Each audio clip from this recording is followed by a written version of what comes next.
Welcome to the Daily Plunge. We're in the book of Genesis, chapter 25, verses 19 through 34. Now, Isaac was 37 when his mother Sarah died, and Abraham makes sure that he finds a wife, and he was 40 years old when he married Rebekah. Well, 20 years pass, and she is barren. That's the word that the scriptures use, and that's a word of embarrassment. And so Isaac prays on behalf of Rebekah that she'll become pregnant. And you have to remember that, again, the whole sort of focus of this story is passing on the promise from Abraham to Isaac onward, right?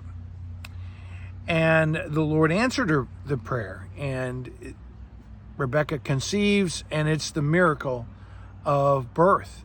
Even today, with all our medicine, birth is still a miracle. Now,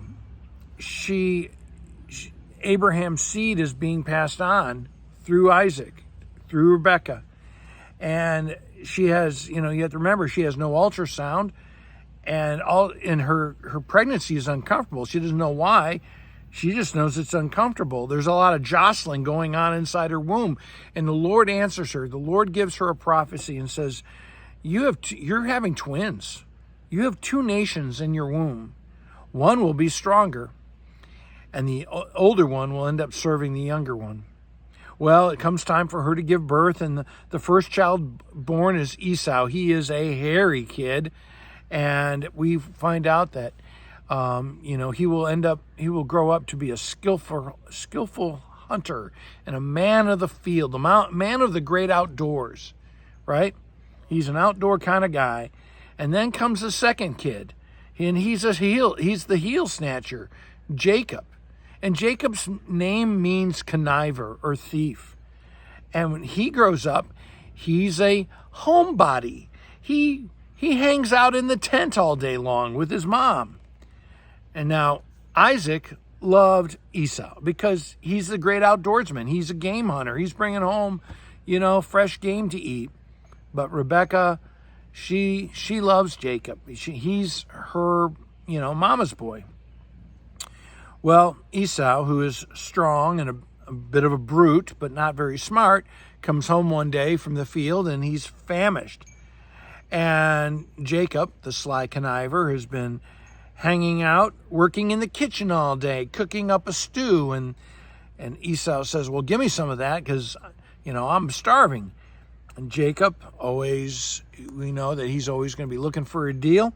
He says, well, sell me your firstborn status. Sell me your birthright, and I'll give you a bowl of my stew. And Esau, he's a short-term thinker. All he can think with is his belly. He's thinking with his belly, and he says, what good is my inheritance if I die of starvation? And so he says, sure, you can have my birthright. And we're told, the scripture says that Esau despises his birthright. Now, what is the birthright? The birthright is to be the descendant of Abraham and Isaac, to be the servant of God through whom God is going to first lift up one specific nation, but also through whom other nations will come, and ultimately to be the ancestor through whom the seed that was promised to Eve will come about, which is the promised Messiah. And that is what Esau throws away and what Jacob the conniver has now been given. Thanks, friends. Have a blessed day. Hey, if you like the Daily Plunge, please like it, share it, subscribe. It helps us for others to see what we're teaching about in the Bible. Have a blessed day.